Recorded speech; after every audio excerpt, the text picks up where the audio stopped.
Okay. Welcome everybody. We're gonna start slow as people join in, but try to jump in soon here because we have a very full agenda with lots of amazing information. So I'll try to move as quick as possible through these introductions. So we're using our time for our awesome speakers. Thank you all so much for being here though. I've been looking forward to this since our first planning meeting. So I've been had to wait a month for this information that I got a teaser for. Um, so maybe I'll start with the CME explanation, and we're gonna put that up again at the end for folks that join late, which we're definitely expecting a lot more people. So I'm sure they'll pour in the first five here. Um, this is the activity code, and again, we'll show this at the end, but this is for anyone who would like to claim CME or CE credits, which are provided by WMed. So thanks to them. Um, and we'll drop a link in the chat now and again at the end with how to claim those credits because it can be kind of a process. The easiest way is going to be to text this activity code. And the number is here in pretty small, whoops, in pretty small font, but it's on the link that we sent. All right, I'm gonna admit folks as we go here. All right. So let me start with the intros, and we've got, like I said, a really great panel today. We're gonna start with Kindra Weid, who's one of Micah's own board members. And let me just find my notes here. She's also a graduate of the University of Michigan School of Nursing and currently practices as a critical care RN with over 24 years of experience in nursing. She's passionate about environmental health issues, which drove her to obtain a master's degree in public health. She has been avidly advocating for the climate, air quality, and public health in Michigan since 2015 as the coalition coordinator for My Air, My Health and It's Electric, Michigan's electric school bus coalition. Our next speaker will be Vanessa Long. She's part of the Safe and Healthy Schools team at Wayne RESA, working as a school outreach nurse.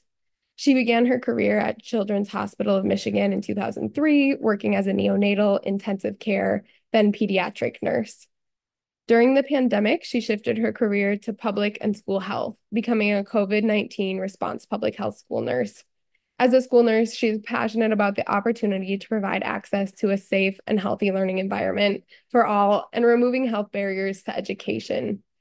Vanessa is a board member of the Michigan Association of School Nurses, serving as the legislative chair, where she is advocating for equitable access to nursing services for all students in the state. And then wrapping it up will be Elizabeth Hauptman. She is the field coordinator for Moms Clean Air Force in Brighton, Michigan, where she also oversees volunteer engagement nationwide. She joined Moms Clean Air Force in 2012 and is an avid volunteer. She serves on Congresswoman Alyssa Slotkin's Environmental Advisory Board, the It's Electric Coalition, and the Citizens Advisory Work Group of the Michigan PFAS Action Response Team. Her advocacy is motivated by her son, who suffers from asthma due to poor air quality. As Elizabeth has been featured by prominent media outlets, including the Associated Press, Public News Service, Detroit Free Press, and others.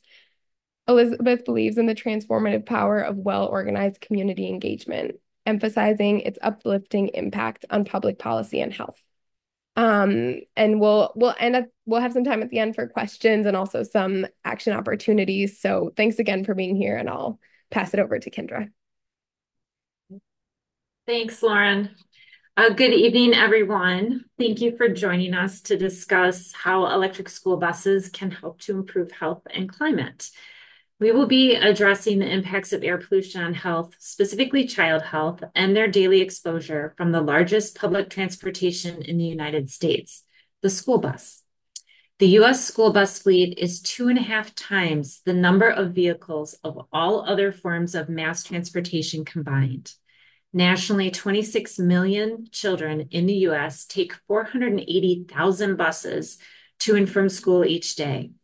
and approximately 90% of all school buses are diesel powered, with gasoline, propane, and compressed natural gas making up the remaining 9%, and less than 1% of the nation's fleet are zero tailpipe emission electric school buses.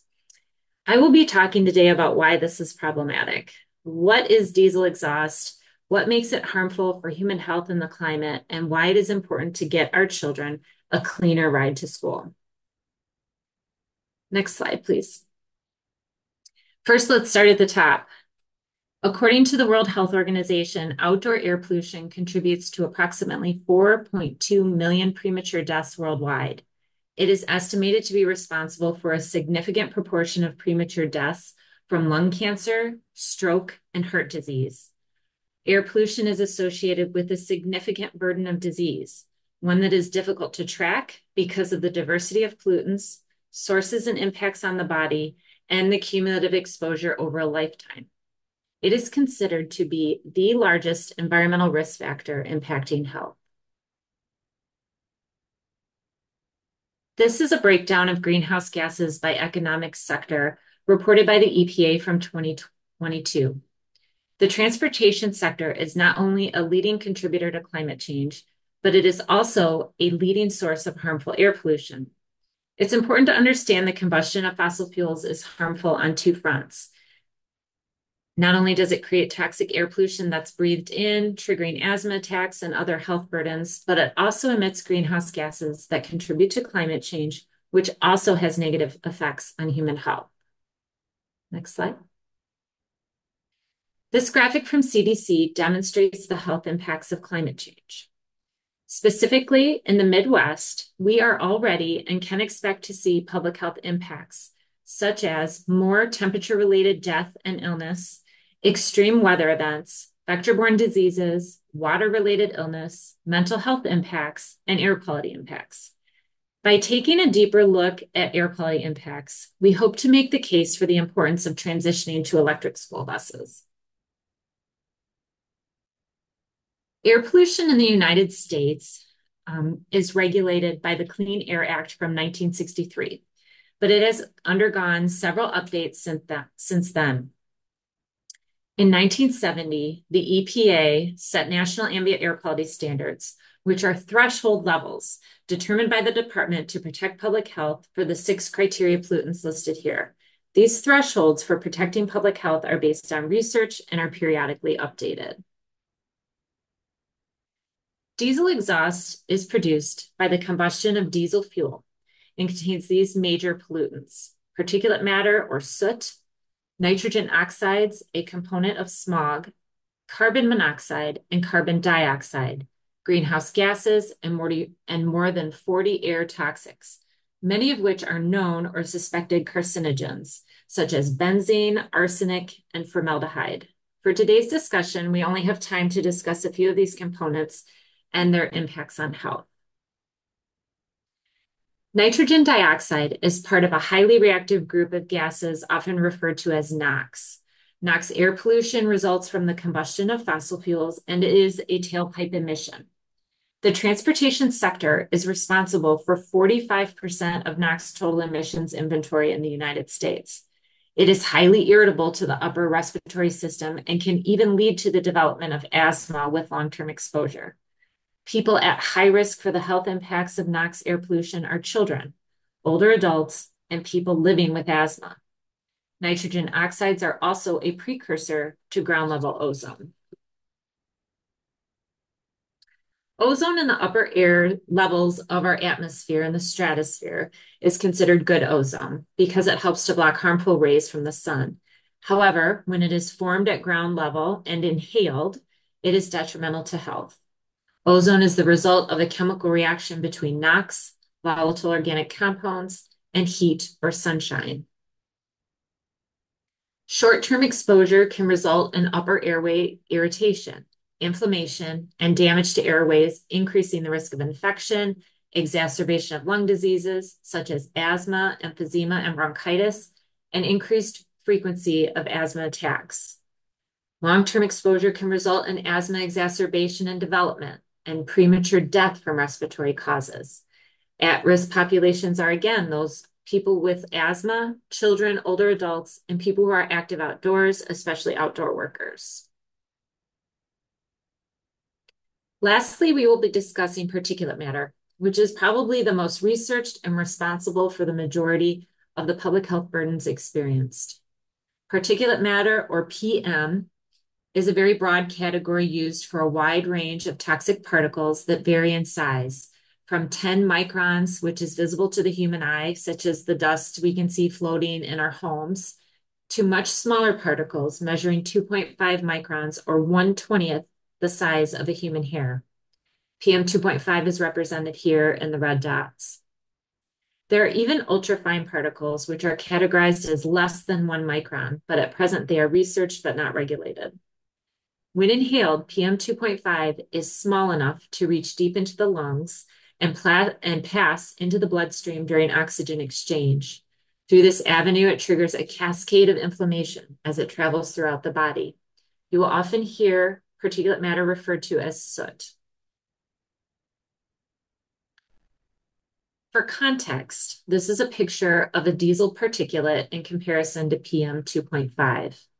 The size of the particle is extremely small, meaning that it is easily exchanged during oxygenation into the bloodstream.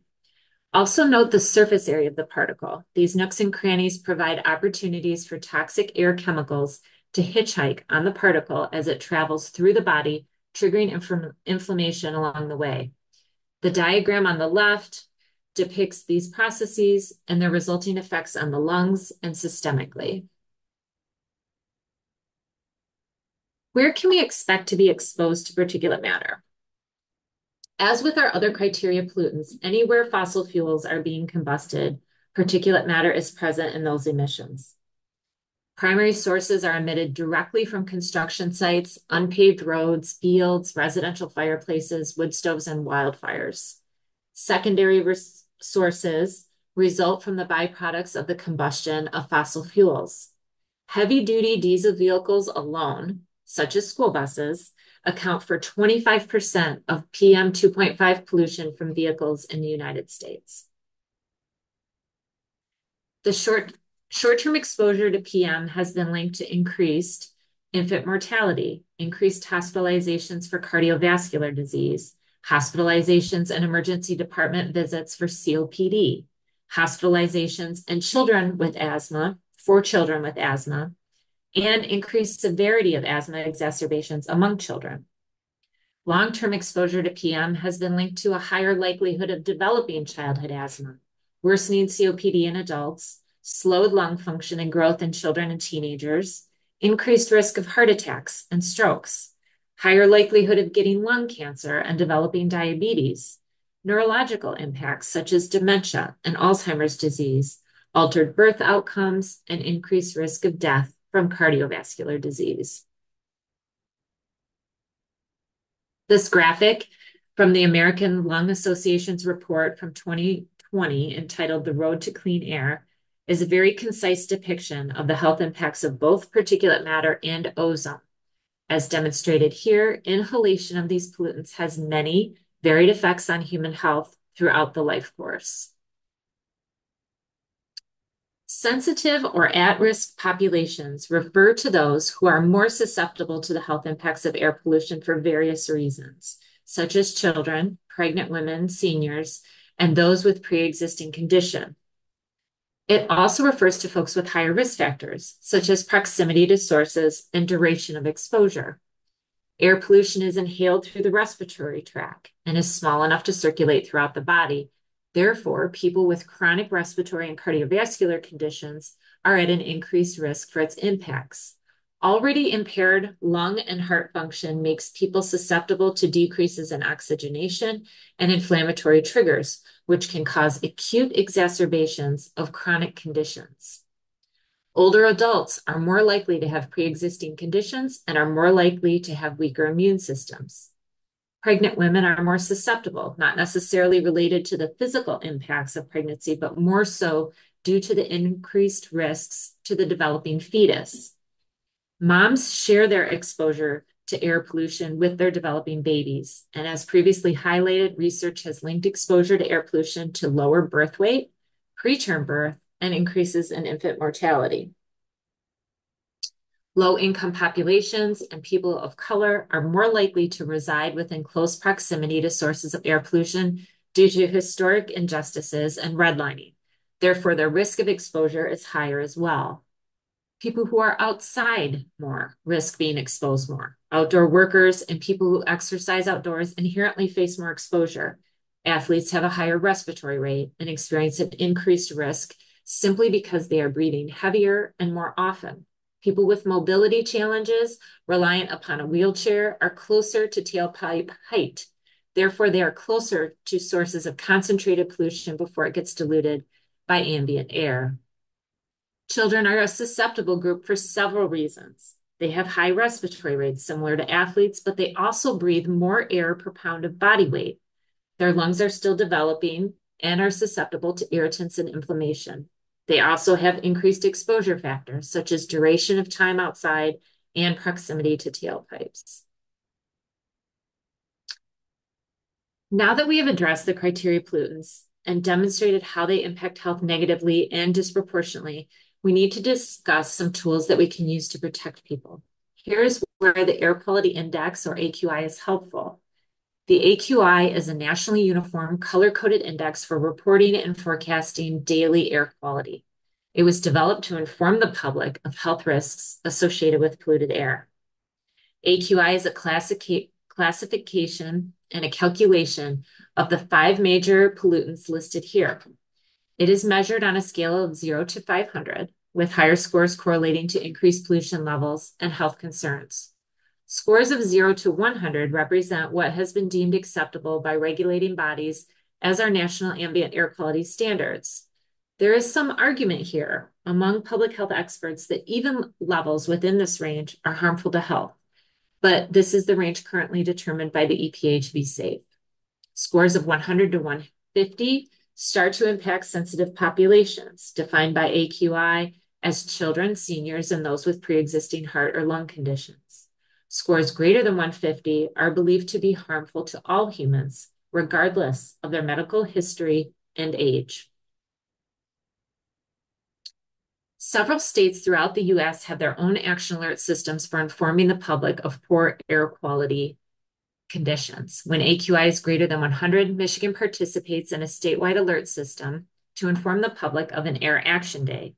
Historically, Michigan averages 8 to 10 air action days per year, and they are typically in counties with population, transportation, and industrial dense areas in southeastern Michigan and along the western coast, mostly related to pollution traveling across Lake Michigan.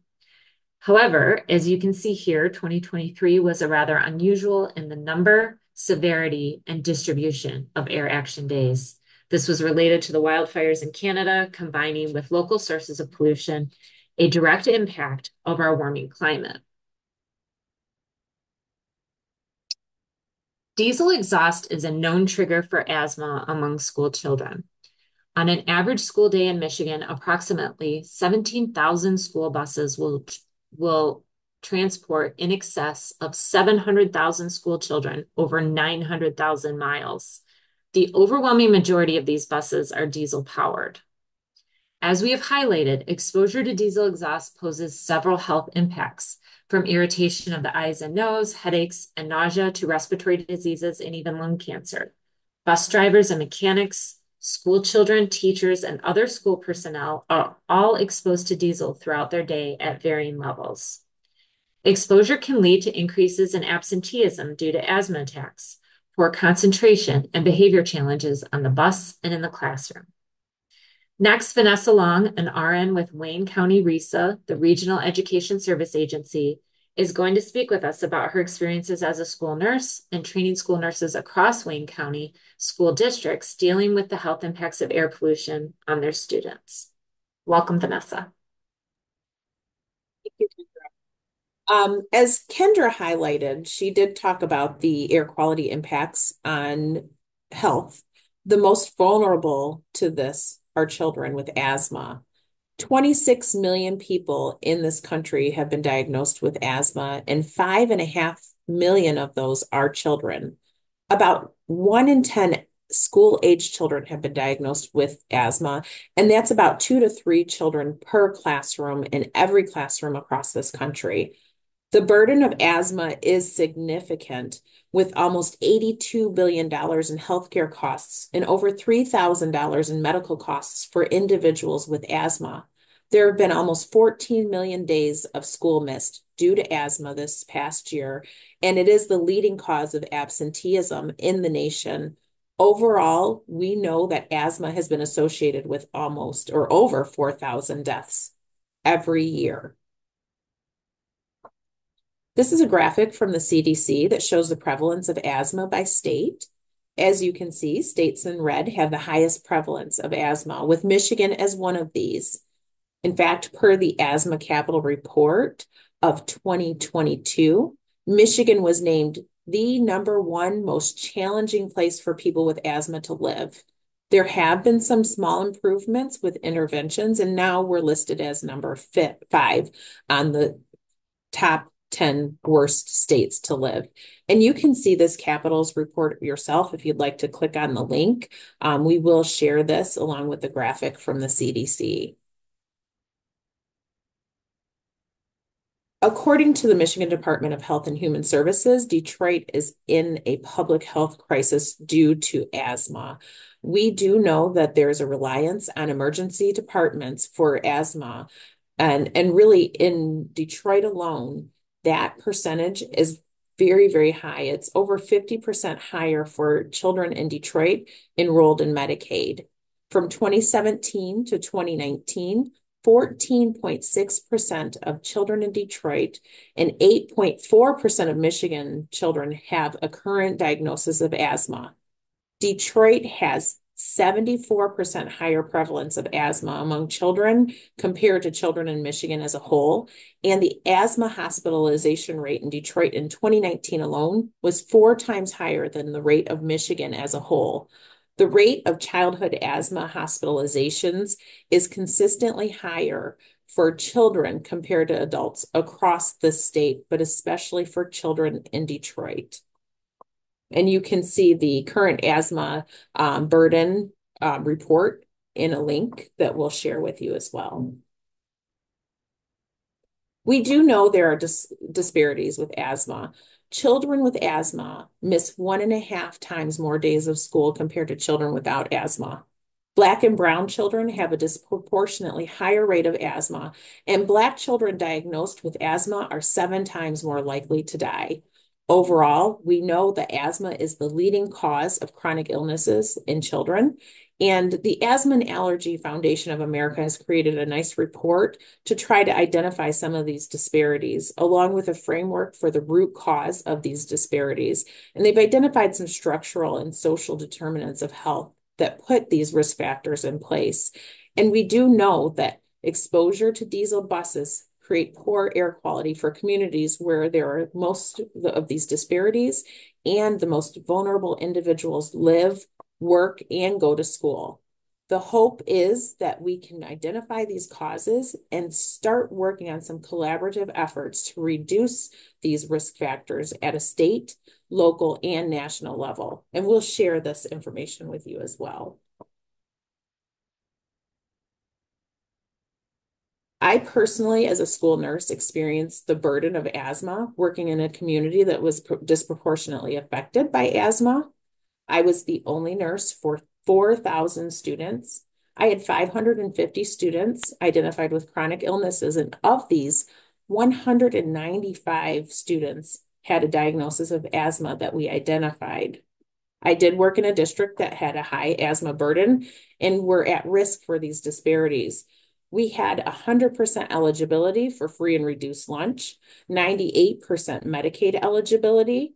We bused students on contracted diesel buses from over 100 zip codes, and every student that walked into every single school building had to pass lanes of idling buses and cars to enter each building in the district. Most of our emergencies in the district were due to 911 or due to asthma. And on average, we had 2 to 3 911 calls because of asthma every single week during the school year. Most of these emergencies, again, were because of asthma, and several were because of asthma in a staff member as well. What I found was the majority of students who had asthma emergencies did not have an asthma action plan on file. We didn't have medication that we needed to respond to their asthma emergency and needs. And most of the students wound up receiving their care through the hospital. A lot of our students wound up going to the hospital and spending time in the hospital due to asthma. And we did have one death related to asthma in our district in a child. So I had to work really hard to find out what the root cause of our asthma emergencies were. A lot of our families did not have access to a primary care provider. We didn't have asthma specialists or asthma action plans on file. A lot of our students did not have a quick relief inhaler or were not on medications to help maintain their asthma or help prevent exacerbations. A lot of what I did was coordinating care between the family and the providers, and then providing education not just to the students, but also their families and school staff in the building. Interestingly, I had an exacerbation of my own asthma almost daily when I walked into the buildings. In particular, there was one large building that had quite a few buses, and I found that I had to use my quick relief inhaler several times a day, especially upon entry of this one in particular building. I was also needing steroid inhalers and oral steroids. During a course of 1 year, I had 4 courses of oral steroids. Since leaving this district, I have not had to use my quick relief inhaler, and I have weaned off of my maintenance medication. So one thing that I do know is that air quality that I was breathing impacted not just me, but also students in the district. Next slide. Thank you. So one thing that I worked really hard on is to create a healthy learning environment for not just myself, but for the students who had asthma and really everybody in the school building. There's a nice toolkit on lung.org for schools to help create an asthma-friendly school building. Really, we want every student who has asthma to have an asthma action plan on file. We want district protocols and building level protocols that incorporate training of school staff to help support not just those students that we know have asthma, but also those kiddos who may have asthma emergencies that have not been identified yet. We really want an awareness training for all school staff and anybody who may encounter students in a school building, because we know there will be a couple kiddos in every single classroom who have asthma. And whether or not we know that, students deserve to have somebody trained in recognition and response to their asthma. The other thing that we really, really are starting to do is pay attention to those action days that Kindra highlighted. It's really important, especially for our kiddos with asthma, to know what the air quality is before we send them out for recess. And then we also want to try to help promote things that are going to create a healthy learning environment, such as idle reduction or no idle policies. And ultimately, we want adoption of electric school buses for our children.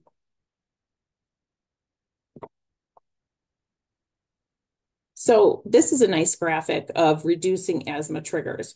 We know that every kiddo with asthma has different triggers, but there are a lot of things that schools can do to help reduce the things that we know trigger most people with asthma. And creating a clean environment with good cleaning protocols, reducing odors in schools, reducing mold and pests are essential. And then again, if we can put into place no idle or reduced idling policies and adopt clean electric school buses, we're going to help promote good outdoor air quality, but also the indoor air quality for students without having those diesel buses blowing the emissions right inside of the school building every single day. So I said something about an asthma action plan for schools.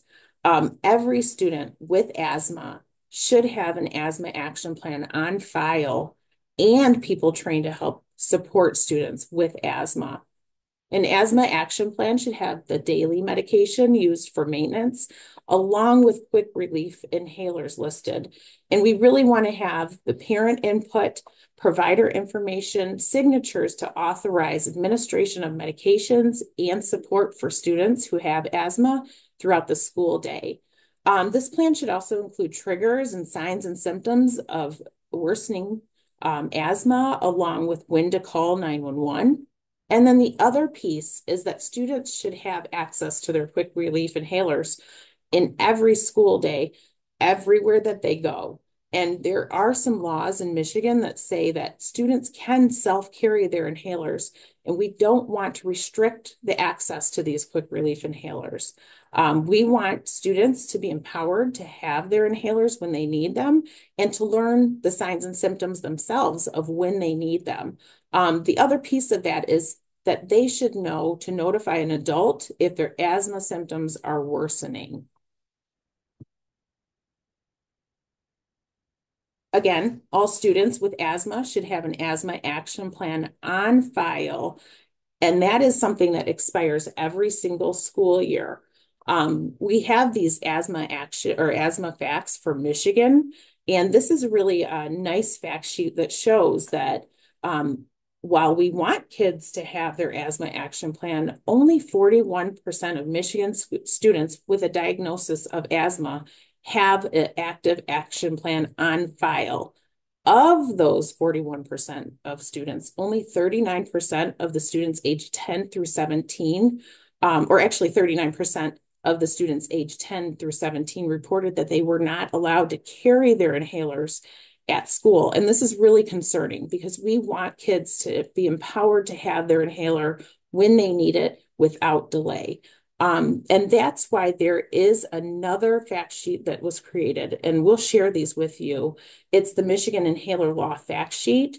It talks about what asthma is and the asthma law, because we don't want to restrict kids from having access to the care that they need and to have their quick relief inhalers as soon as they need them.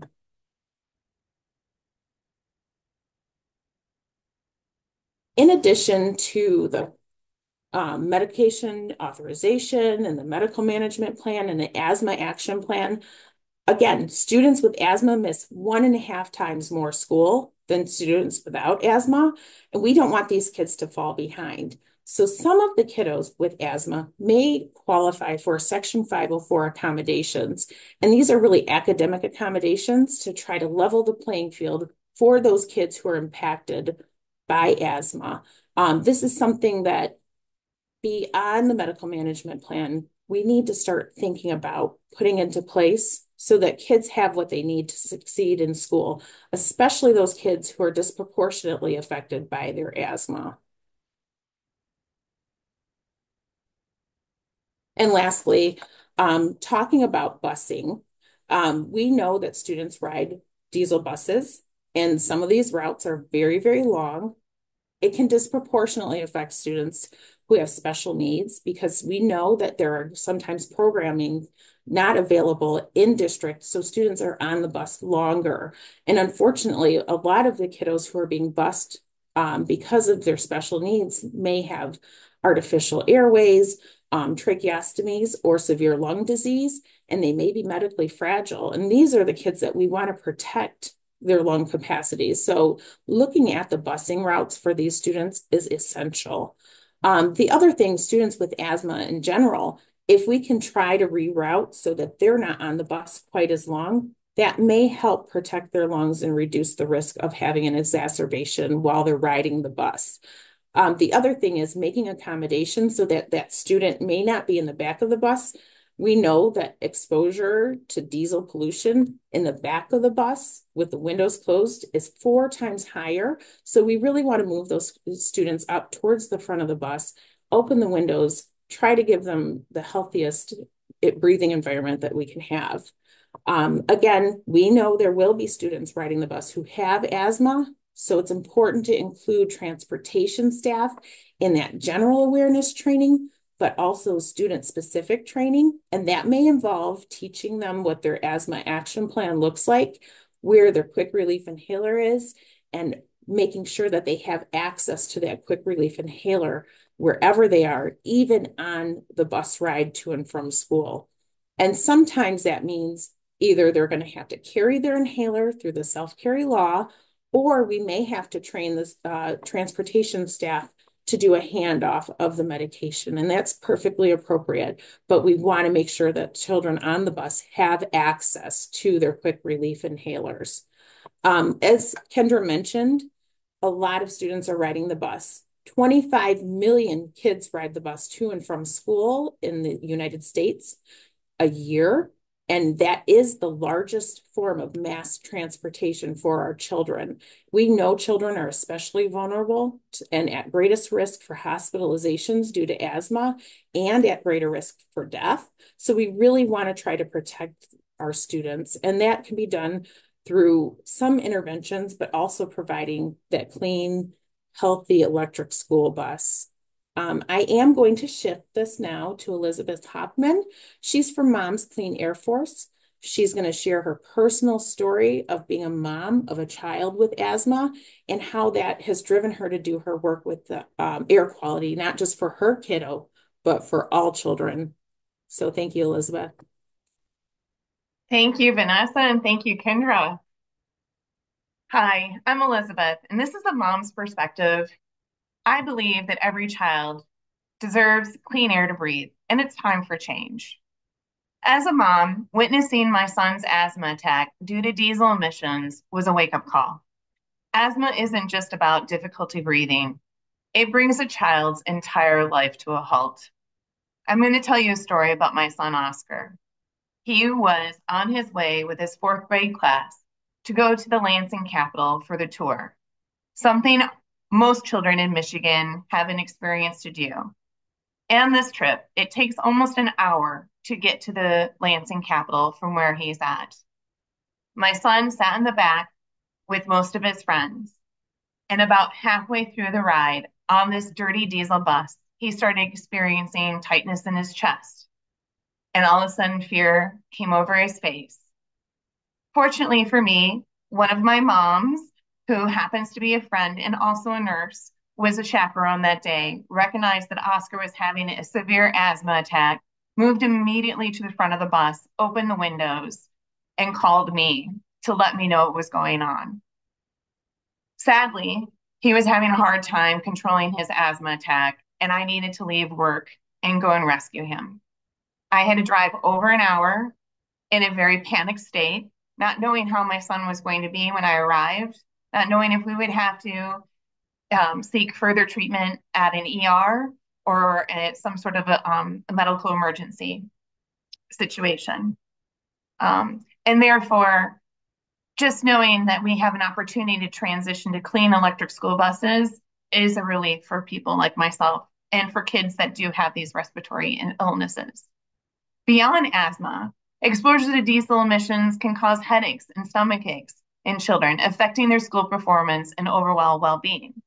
I do not have asthma, but I was an athlete and I was on buses all the time, these dirty diesel buses for, sporting events. And most of these sporting events, once again, we would travel 45 minutes or more. And I remember showing up for games often with headaches and stomach aches, not realizing all the dirty diesel we were being exposed to during that entire time. And if you live in the Detroit area, asthma hospitalization rates soar above the state's average.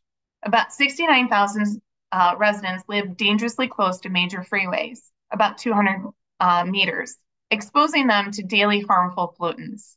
Our exposure to particle pollution, which is also coming out of these tailpipes, and the proximity to the homes and schools and playgrounds and other frequented places does impact a lot of Detroit residents. Detroit is home for numerous large industrial pollution resources, including coal-fired plants and steel facility. And these refineries are also causing these exacerbated issues for our kids and poor air quality. This is a social and environmental justice. This isn't just about environmental issues. It's a profound justice issue. Due to historical injustices, most of vulnerable communities, often communities of color, suffer the most.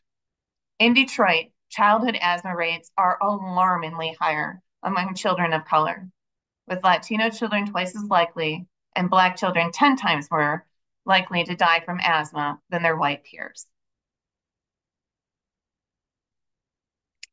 And this is my why I joined Mom's Clean Air Force. Mom's Clean Air Force has the mission to protect children from air pollution and climate change. We envision a safe, stable, and equitable future where all children can breathe clean air. We are a community of over 1.5 million moms, dads, caregivers, united against air pollution, including the urgent need to address our climate change, to protect our children's health and future. We fight for justice in every breath, recognizing the importance of equitable solutions in addressing air pollution and climate change. Through a vibrant network of state-based community organizers, we work on national and local policy issues. Our moms, we meet with lawmakers on every level of government, on both sides of the aisle, to build support for equitable, just, and healthy solutions to pollution. We consider ourselves mom partisan because protecting our children's health is a nonpartisan issue. Mom's Clean Air Force has 17 organizers on the ground in 13 states. We work tirelessly to ensure that school districts nationwide replace dirty diesel-powered transportation fleets with electric school buses.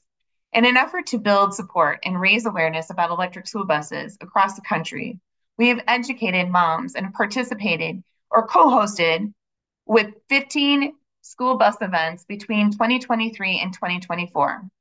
Numerous webinars and electric school bus summer road tour in 2021 with 20 stops across the country. We have petitioned folks. 4,000 people and counting have used our current live petition to tell EPA that our children deserve a clean ride to school. In 2021, our national petition to the Congress garnered over 5,000 submissions. And those were the ones that people actually commented on, didn't just sign a signature on a form. And we amplify. Moms has placed over 100 articles about electric school buses in regional and national media outlets since 2021. And because of this, we are succeeding in applications to the EPA Clean School Bus Program, and has increased across the country as a direct result of this advocacy. At the bottom, you can see the link there to join Mom's Clean Air Force, and these links will be provided later as well. Please join the voice, and you don't have to be a mom to join. Next, we have our commitment to tell Congress that climate investments in clean air, we need these, and it is urgent that we address this immediately. Over the past 3 years, we have made significant progress to cut climate pollution thanks to the leadership of President Biden, the EPA, and members of our Congress who have led the fight to pass the Inflation Reduction Act, the largest climate investment in U.S. history. We have set along with federal standards and to reduce the harmful pollutants from power plants, vehicles, and sources of soot, including these dirty diesel buses. You can take action on climate investments by going to this link here, and we also have a QR code for later. In addition to that, join moms in urging the EPA to prioritize all electric school buses for children that breathe the dirtiest air. Our children deserve to ride in these clean school buses because school districts across the country are converting their buses to zero-emission electric buses, using billions of dollars in federal funds from the EPA Clean School Bus Program. This program has been a huge step forward, but there are 2 key ways it can be improved. First, EPA should prioritize money for school districts where kids are breathing the dirtiest air. And second, EPA must make sure the program does not continue to subsidize internal combustion powered buses like propane or other natural gases, which still infect our pollution and cause greenhouse gas emissions. Please take an opportunity right now. Grab your phones, open up your cameras, and scan this. Tell Congress to commit to climate investments today. You have the power to add your voice Moms are powerful, parents are powerful, nurses are powerful, and we encourage people from all walks of our community to advocate for our kids' health and future. I'd like to pass it back now to Vanessa to talk about her advocacy work at the legislative level here in Michigan. Thank you, Elizabeth. So just to kind of circle back to school nursing and my experience in school buildings, again, I mentioned I was the only nurse for 4,000 students. Unfortunately, Michigan does rank last in school nurse to student ratio. There is a disparity between our students and access to primary care and having that healthcare professional in school buildings. So I don't know if you can show the next slide. This is one of the asks for the Michigan Association of School Nurses. We've been working really hard to try to get more nurses in buildings. Again, Michigan ranks last in the nation. We have seen a growth in the amount of nurses that we have in school buildings since COVID. And there has been a lot of grant funding to help support these positions. One of the largest grants is ending in September. So unfortunately, a lot of our nurses who are in buildings right now are losing their positions.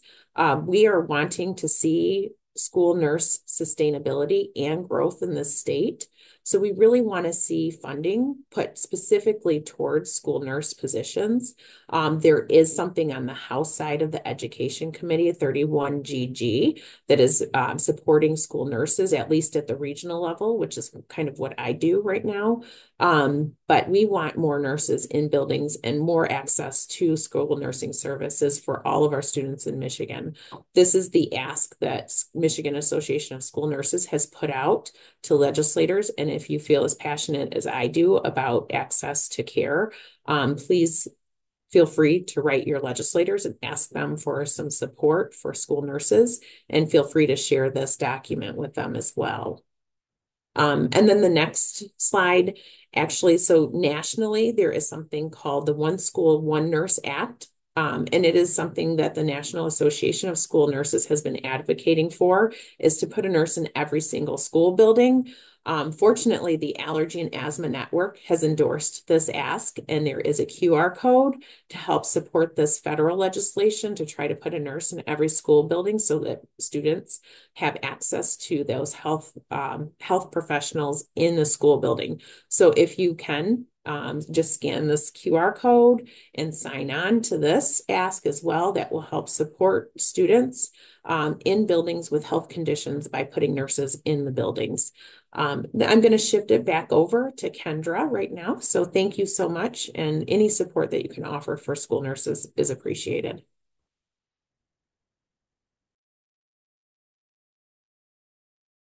Okay, thanks, Vanessa and Elizabeth. That really added a lot of context to our discussion about electric school buses and the rationale for trying to get these into schools across Michigan, especially our dirtiest, most polluted communities. So there is a cleaner ride to school that is available. It does exist, and transitioning to cleaner school buses results in both climate and health benefits. Researchers from Harvard School of Public Health recently found that by replacing diesel school buses with electric may yield up to almost $250,000 in climate and health benefits per individual bus. They found these benefits, including fewer greenhouse gases and reduced rates of adult mortality and childhood asthma, and their associated savings were strongest in large cities and among the oldest buses being replaced. A U of M study found that by replacing all diesel buses, the oldest diesel buses across the nation could lead up to 1.3 million fewer daily absences annually. The suspected cause of these preventable absences is exposure to high levels of diesel exhaust fumes, which can leak into the bus cabins and enter buses through open windows. Over time, exposure can exacerbate respiratory illnesses and other conditions and lead to missed school days. Even relatively short commutes to school buses can dominate students' daily air pollution exposures, said a lead researcher on the study. And this 2024 report from the American Lung Association highlights the positive impacts that a nationwide transition to zero emission transportation and electricity generation would have on children's health nationally. Nationally, they found significant public health improvements, such as avoided infant mortality and respiratory related outcomes. And then next for Michigan, this would mean approximately 97,000 asthma attacks avoided. So the data is conclusive on air pollution and its impacts on health and climate. All children deserve a clean ride to school. The benefits of electric school buses are numerous. They provide a cleaner, quieter ride. They do save schools money with lower maintenance and fuel costs. They provide STEM learning opportunities and workforce training, and kids and drivers love them. Here is the current state of electric school bus adoption in Michigan. This map represents over 300 electric school buses across the state in all stages of adoption, either fully operational since 2019 or awarded in the most recent rebate round of the EPA's Clean School Bus Program. Presently, we have about approximately 60 of these electric school buses actually on the road and transporting kiddos to and from school.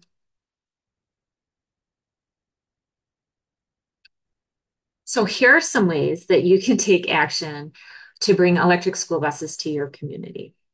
You can ask your school district to transition to electric school buses and be a resource on the health impacts of electric school buses. Health professionals are trusted voices, and it would be great if you could raise your voice in support of this at your local school district and in your communities. We also need to sometimes convince our school boards that all school children deserve a clean ride to school. We have some funding opportunities that you can share with your school districts right now. The biggest barrier to adoption of electric school buses is the upfront cost. And the government and the state of Michigan recognize this, and there are several funding opportunities that are available right now because they do see the climate and the health benefits are so critical to getting these buses on the road. So right now we have the Michigan's Clean Bus Energy Grant. It's open now until July 12th. It is a program through MDE and Eagle that was $125 million aimed at helping Michigan school districts replace aging diesel buses with cleaner alternatives. Through the program, public school districts can receive up to 70% of the cost of an electric school bus, charging station, and the infrastructure. The program also worked to prioritize high-need districts, examining criteria like income, environmental risk factors, and rural or indigenous populations, really trying to address those health disparities that both Vanessa and Elizabeth highlighted. Schools that meet those criteria are eligible for an additional funding covering up to 90% of the total project costs. We also have and have mentioned several times the EPA Clean School Bus Program. This was developed from funding from the bipartisan infrastructure law, and it is $5 billion over 5 years. We are in year 3 of the program, and we have spent close to $3 billion. We still have a couple years left for funding. There's no current application period open now, but we're expecting one this fall. So you can check out their website and you can sign up for their newsletter and learn more about the previous funding cycles there. We also have another separate program through EPA called the Clean Heavy Duty Vehicle Program. It was from the Inflation Reduction Act. It was $1 billion dedicated to replace existing class 6 and 7 non-zero emission heavy duty vehicles with zero emission models. So of this $1 billion, we were very excited to see part of the advocacy from Moms Clean Air Force and from our other, the folks working on air quality. We really pushed to have a lot of these dollars spent on electric school buses. And we were very happy to see that 70% was set aside for electric school buses. The program aims to improve the lives of millions of Americans by reducing pollution in neighborhoods where people live, work, and play, and go to school. And it will accelerate environmental justice efforts in communities overburdened by pollution. help tackle our biggest climate challenges, and create high quality, clean energy jobs. So please reach out to me if you need resources or for assistance in connecting with your school district.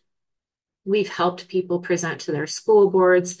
We help provide any sort of resource that you might need to have those conversations with your superintendent and really convince them to apply for this funding. There is unprecedented amount of opportunity for school districts to take advantage of so that they can get these funds to help transition their fleets to electric. So thanks for your time. We really appreciate it, and we're open for question now. I think I'm going to pass it back to Lauren. Thank you all so much. I learned so much, and thank you for sharing your personal stories as well as your expertise. We really appreciate you all. And these action alerts. I think it's always heavy to hear these messages, and so to pair it with action is so important. And so thank you all for taking that on too. And like was mentioned, we've shared links in the chat, and we'll be sending that out with our newsletter. And so if anyone isn't already on that list, I'll drop the link to subscribe in the chat. So it's, just a reminder of all the ways that we can be involved here. And with that, I'm going to open it for questions, and I see Larry, your hand raised. So why don't you go ahead? Okay, thank you to all of our speakers for your very informative talks.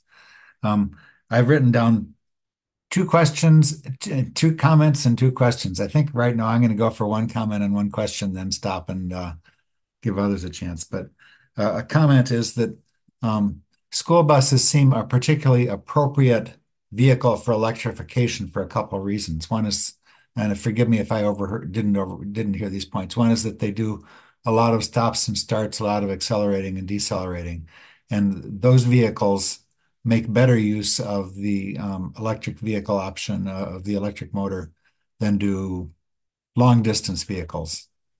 Another is that for school buses, for long distance buses or long distance vehicles, ultimately they have to stop after a number of hours and recharge. And for school buses, that works out more easily because they don't normally go for long hours. They go for a stint in the morning, and then they have time off, and they go in the afternoon, and then they have time off. So the recharging works out well in their schedule. So I'm going to follow with a question, which is unrelated, which is about diesel buses.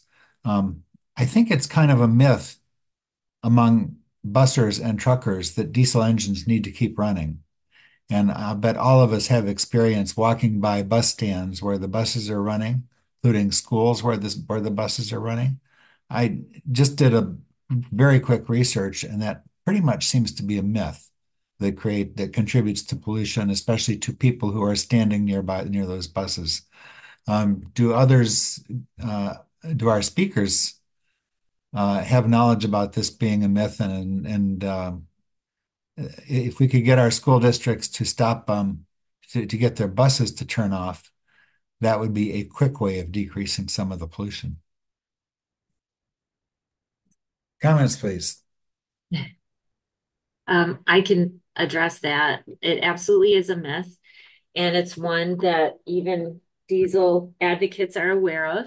I have raised them doing public education campaigns on that. We've also worked, and I see Susan Mudd's here with the Environmental Law and Policy Center on the call. And so she's done a lot of advocacy and done a lot of actual research on anti-idling initiatives and kind of why they sometimes don't work. And so I actually invite her to speak up and add some context to what it is, why we can't get those darn diesel bus drivers to stop, or any diesel operator to stop running their vehicles. It is pervasive. Thanks, Kindra. Good question, Larry. So the idling is basically a remnant of old technology. Even diesel has had some improvements over the years, and idling is often to keep things warm or to keep things at certain temperature and various things. But you are right, it's not necessary in most all cases. There have been a lot of attempts over the years in many places to restrict idling. I happen to live in Chicago. We've got various ordinances on the books in Chicago to limit idling. They are never enforced. And one of the reasons that, for instance, our organization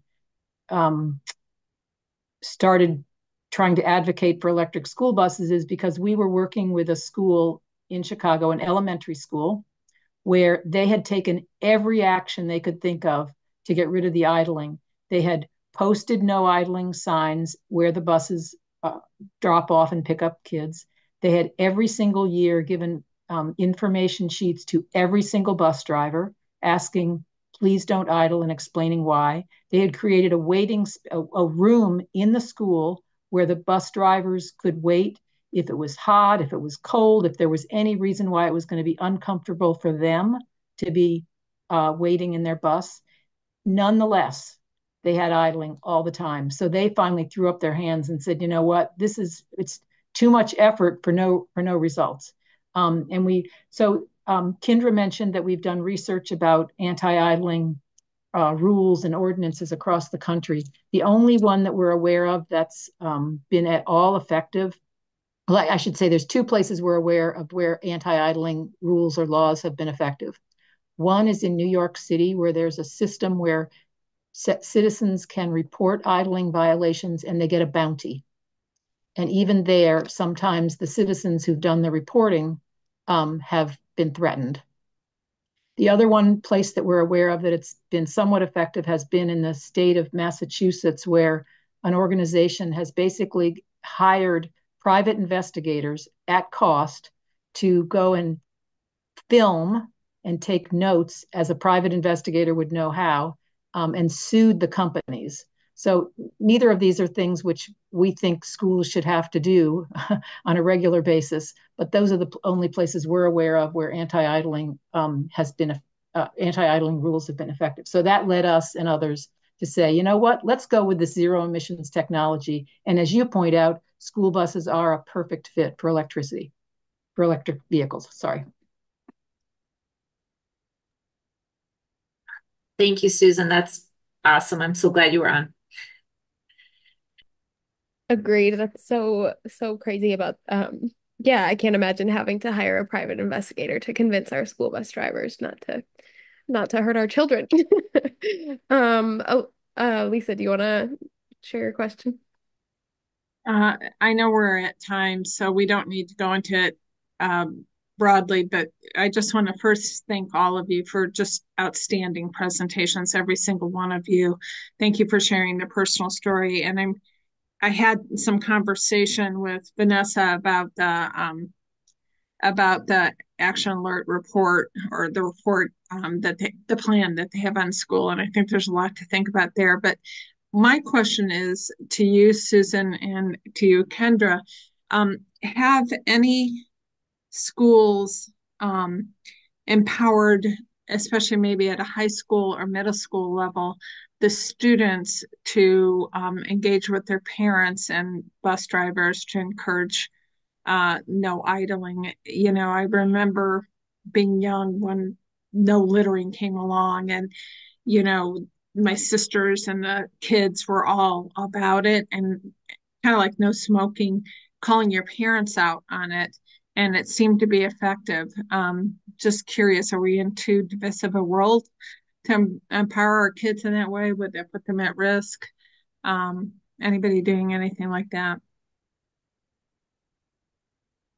Short answer from me is I'm not aware of anybody who's used that strategy, and maybe it would work. On the other hand, the students might not want to take on the bus drivers. I don't know. I know there's been some advocacy actually in Traverse City, Lisa, where that was why I brought up the idea. Yeah, because we had thought about doing that. Yeah, there was robust support. We do know of some school districts where being affiliated with Moms Clean Air Force, we're able to hear what's happening in other states across the US and seeing that some science teachers, some school districts really embrace the opportunities for STEM learning, as I mentioned earlier, and also use it as kind of a learning tool. Elizabeth may have some more context to add too on experiences that we've heard through moms, but definitely getting kids to be, the advocates and activists for climate and for cleaner vehicles is paramount and would be game changing.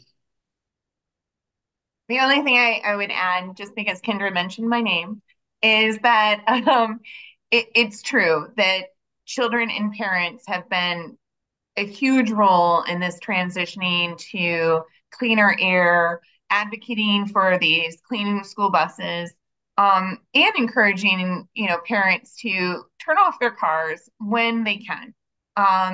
And Susan and Kindra and others who have commented on these anti-idling programs, they seem to work for a little while. And then, like most things, people just get, when you're not enforcing them well enough, or people just kind of lose energy, they tend to go away. So making sure that we're transitioning to these 100% zero emission buses, and transitioning even our own vehicles to electric or 100% emission-free vehicles is what we see as a more tangible and realistic way of addressing this. And I will say that Moms Clean Air Force does work with students, and we teach our kids to talk with not only with their teachers and their schools, but also with their legislators. So if you're ever interested in having your kids or students that you might think that would be interested in talking with their elected officials or talking with even their school administrators about these wonderful clean school buses, I don't know one child who's been on a bus who hasn't been excited about the quiet. I haven't met a parent that hasn't been excited about the fact that their kids are in a safe space, even more so. And I think every parent wants their children to go to a school where they have school nurses that they feel like their staff is being supported and that their children have a safe ride to and from school. Thanks for that, Elizabeth. And it looks like there's one more question, and I don't want to mispronounce your name, but go for it. Jake. Hi, thank you. Jake. I did come in late I had a prior engagement before this meeting was scheduled for me. I'm with Southwest Detroit Environmental Vision, and I watched the anti-idling video, the documentary that the guy in New York made about he would confront these people and ask them, like, why do you idle? And no, I think it's like that old, we thought that it was better and more gas efficient, or like that's what our parents taught us. So I'm very curious as to why like nobody's engaging the bus drivers in a more very direct, very like, why are you guys psychologically engaged in thinking that you need to idle? What is going on in that you think you need to sit in your bus and idle your vehicle? And why hasn't that been addressed more like vigorously and aggressively? I think that might, take some looking at like, why isn't the bus company being addressed more effectively, right? Like how can we go in there and educate them and asking the youth to do it? They've got a lot on their plate already, I think, with having to hide under their desks right now and protect themselves, from school shootings. We're asking a lot of our youth that we didn't used to have to ask them. And I didn't grow up in that era where I was, being asked so much of in my school environment. And not to say that we shouldn't ask them to have to address their parents about things like this. And it's a good idea, but I think there's something to be said by why is it that these professionals, these bus drivers, aren't being asked more of, and why do they feel like they still are compelled, right? There's some kind of psychology maybe with cab drivers and bus drivers that they have been taught, over the course of time to still engage in idling, that they feel it's almost more efficient or something. And I wonder if there is more of an attack that we could pursue that way and help them help themselves, and that would curb this a little better. That's a great point. And definitely I know that SDEV has done some anti-idling education too. So kudos to you guys. I know you're doing your work to try and get all emissions down. And yeah, we'll talk to Raquel about maybe doing some educational outreach to school bus drivers. Um, I could add one thing here too, Kindra. yeah. In one of the other ordinances that we have in Chicago that was supposed to be helping on idling dealt with construction sites and construction equipment. And the rule was that all the trucks delivering stuff to the construction site should not be idling. And we found one construction company that was willing to try to enforce the city ordinance for its own projects. And what they found worked. So there was something that worked was they hired a guy, or one of the guys who was on site, not the drivers. They picked a really big guy and they had him talk to every single truck driver at the beginning of the job. And then when that big guy, and he was chosen because he was big, would then, after having educated all the truck drivers who would come to the site, when he would in the future see them idling, he would walk towards their truck. And as soon as they saw him coming at them, they would turn off their truck. So but I'm not sure the kids should be put in that position. Um, one other point about your point is a really good one. One other thing about school bus drivers, and I hope this will not come off as judgmental, but the statistics are that many, if not most, bus drivers tend to be older. Many are retired. Many are not in their best health. And for them, sitting on the bus is often, for them, more comfortable than getting up and getting out of the bus or whatever. I'm not trying to make an excuse. I'm just saying part of this may just be habits. Probably a lot of it's just habits. So anyway, good questions. Yeah, that makes me think of my bus drivers growing up were always it was just so obvious how much they cared about the kids on their bus. And I think, that's not the case. Well, I think everybody probably cares about the kids. It's a lot of work to drive around 30 kids, but I want to believe that if they knew the impact it had on people's health, that they would change their It, minds. So, yeah. it also has impact on drivers' health. Mhm. We've talked to a lot of bus drivers. We do a lot of work, Susan and I, with bus drivers and mechanics who've transitioned to electric. And working in a as a diesel mechanic or in a bus garage where all that diesel is emitted and they're exposed. I can think specifically about several bus drivers that have stated that their health has improved, just like very much like Vanessa's improved after she didn't have that daily exposure. So it impacts more than just kids. Thank you. And I know we're over. Obviously, we can keep this space open as long as folks want to chat. I'm happy to hang out. But I will say if anybody needs to leave, go for it. I know we're over on time. Um, Yeah, thanks for your attendance, everyone. yeah, thank you all. My neighbor is a bus driver and runs the school bus garage, so I'll be sharing this with him for sure. We will I help just them want get. to quickly just comment, if you wouldn't mind, just went real quick about like Lisa's comment and Chili's comment about kids and the burden. And I just want to say, um, as somebody who, even as a small person, I had a feeling and advocacy. I just always felt a calling to do something. Maybe it was because I played sports, maybe it's from the family, but I've always found it empowering to find a place to land those feelings and to find a place to like harness all those good things that we want to do in our community.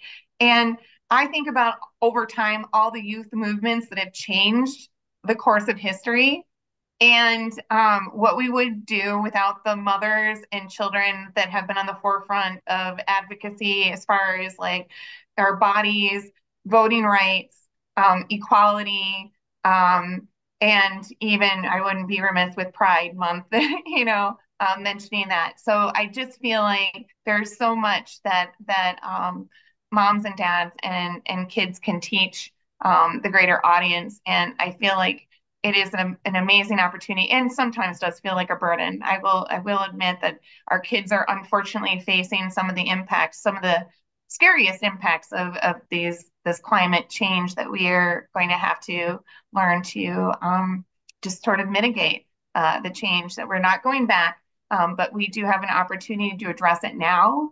And there's a lot of hope for our kids. And there are wonderful things like transitioning to electric school buses that seems so simple, but makes such a huge impact on these children. Yeah, I just want to clear that I love the youth being empowered and feeling like that's where I started my advocacy as a 16-year-old, is on the steps of the Boise State Capitol, rallying against Butch Otter to stop bringing in nuclear waste into the lava fields. And I don't want youth to not be engaged, but I just wonder why we're not talking more. So I'm also Native American, and we do a little more in terms of like talking circles and engaging each other and talking to each other instead of stepping around, right, and going to politicians and having them do the work for us.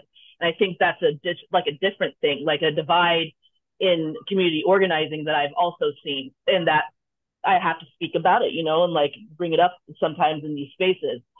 So just that, why aren't we engaging the bus drivers a little more clearly and a little more directly? Because if we did say, hey, this is a health issue for you and for these children, and we understand that you care very much about these children, and take some burden off of these kids, while they're striving so hard to get perfect SAT scores and get into the colleges, and striving so hard to like beat social media pressure and all of the other things that we didn't have to yes, we engage the youth, yes, we empower them, and yet we need to take some burden off of them.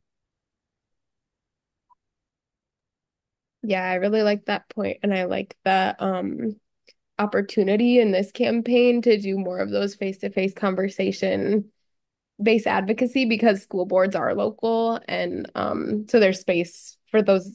Yeah, I don't want to co-opt your point, but just there's space for that face-to-face conversation, it feels like. And if you know the people who drive your kids' bus and that kind of thing, there's maybe more room for that than some of the other climate action that we're promoting.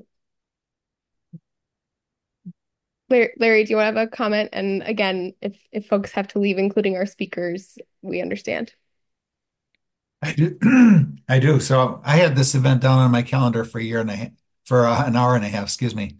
So I'm maybe I made an error, but that relieves me of feeling guilty about asking a question. And obviously anybody can leave. But yeah, a question and a comment. A question is, does anybody know the status of activities by other MSCCH chapters? I believe there's at least one and possibly several chapters that are engaged in this. And I don't know if now is the time to have such a discussion, but I'd like to plant a seed for a discussion by our chapter of taking this on. To me, this seems like an excellent activity for our chapter to consider taking on. I think Lisa's going to respond to that. Yeah, you might have remembered about a week ago, I circulated some information that Lisa Patel has actually reached out to us about a grant she's writing that has to do with both electric school bus and just electrification in general in school system, and advocating for school nurses, the details of which are still getting worked out. But what I think is important is that whatever we do, we support this group that's already established in Michigan. And if we are able to get some funding, what I'd like to do is see if we can funnel it in and have them lead it, and we support it as best we can. I think the consortium, I don't know that they've been by any part the leaders. I think in most of the situation, they're following, kind of like if we do this in Michigan, we'll be following the leadership of the three women we just heard today. And I want to be respectful of their efforts. But if we can get that funding and collaborate and figure out how to move this forward and use our voices, I think it would be really a wonderful thing to do. Yeah, and I think that goes to folks on this call too. Like, Jake, I don't know if this is something your organization is already involved in, but if we get that funding, we're definitely just hoping to facilitate conversation spaces like this and spread it around. Yeah, And hopefully activate our membership to support the work that you guys are leading. Yeah. Yeah, SDEB is in our coalition, the It's Electric Coalition, and we work closely with Jackie on a grant, or I'm sorry, with Raquel on a grant. And Susan, do you know of any other states or coalitions that have engaged health professionals? I know that we've reached out to Annie, which is the Alliance of Nurses for Healthy Environments, and we got a little bit of headway there. And I think they're planning to do a presentation with the National Alliance of Electric School Buses. I invited them tonight. They're not on. So I don't know how well we've done in engaging. We've definitely tried, but I don't know how successful we've been in getting health voices inserted into this conversation. One place that I'm aware of where physicians have been active is in Minnesota. There's a Clinicians for Climate Action, I think, which is what Dan Trajano. Yeah, that's a sister org for us. Oh, okay. So they've been active in Minnesota. I don't know across the country. We could check with others with whom Kindra and I meet regularly, but I can't rattle any others off at the moment. Sorry. And I would guess that's as much our fault as it is. I think, many of the state affiliates to the consortium, which, includes all types of health professionals, are relatively new and are pulled in a lot of different directions. And so haven't organized in this obvious way, which I think, we're remiss in not being able to. Some of it is capacity issue. Larry has been pointing this out for quite some time, that this was something that we should get involved with in Michigan. And, this was our first step, and certainly have always wanted to support you guys to whatever extent we can. Oh, yeah. And maybe this funding will help us be able to do that better if we get it. Did that answer your question, Larry? Yes. I have a related question for you. Given that you've so kindly done this tonight, is this the sort of thing that you can also talk up with your peers in across, like when you're in meetings like across the state boundaries? Yeah, definitely. And in fact, that is something to really think about. We have these state network chats, and one of the issue is how can we start doing some webinars that are more regional rather than necessarily, local. And part of our challenge, in all honesty, is how to market this, and to market in a way and find a time in a way that people who are practicing actually want to take time out of their day to do this. Yeah. And I don't feel like I have any expertise in marketing at all. And I wish we had gotten a bigger turnout here.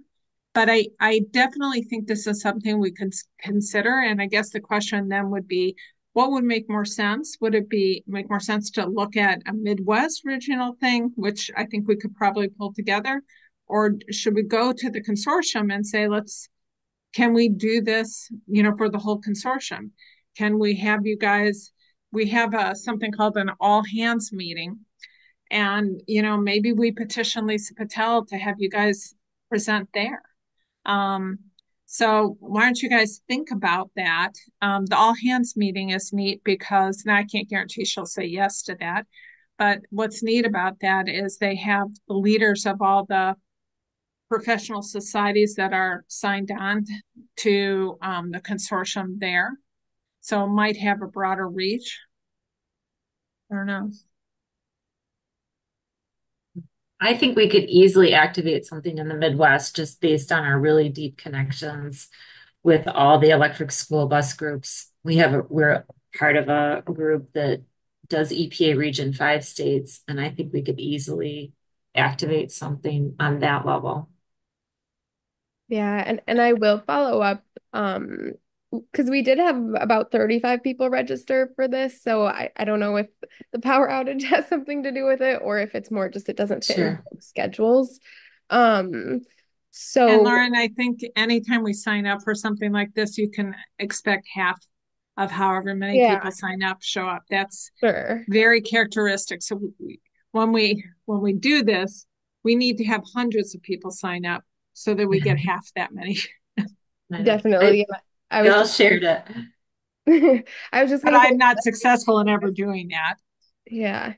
Well, we can definitely share this also in the recording form, and then I think also pull those actions and just kind of be creative and how to get, yeah, the healthcare professionals with maybe limited time to engage in some way. So, yeah. And we're open to ideas if people are smarter about how to get people to show up. Yeah. Oh, yeah, that's a good point, Vanessa. Yeah. There's a really fun term that moms uses. It's called nap time activism. So if it takes more than 10 to 15 minutes, we try to like make it like reasonable. You have a minute between, your next Zoom call. You have a minute between changing a diaper. You have a minute between whatever else is going on, which is all the things all the time. But anyways, yeah. So actionable things that don't take very long, that can give information, has additional links is always helpful and we find very successful. Well, I will say that I think moms, you guys, your ability to activate people is incredibly impressive. It every time, there's EPA regs where there are comments, you guys come out in force, and it is truly impressive. Yeah. The amount of comments that they get submitted to dockets is thousands. That's And really they're impressive. not, like Elizabeth said, they're not just like signing their name to like a roster. It's a comment It that's is. individualized and personalized, and yeah, it's great. And I think think the it's, name of the org was really impressive. Like the way that a lot of, especially the right, like conservatives and the Air Force, like that you integrated that into environmentalism and climate change, like that was brilliant. I don't know who did that, but give them props because that's a good Dominique, way of. the founder of our organization did, and you were absolutely 100% on that. And it is clever, and not only is it clever, because some Effective. people we're a force of parents, and I get Yeah. where that came from, but I also know that sometimes we are also linked with military at times, so I am clarifying that, but we can also talk about, military climate issues, PFAS, air quality, all sorts of stuff. So even if they make that mistake, it is, and it's brilliant. And I will also say that I have nothing to do with, but our logo in the square. Um, and when we put that square out there, and there are times we're going to do another DC rally. This is super, super exciting.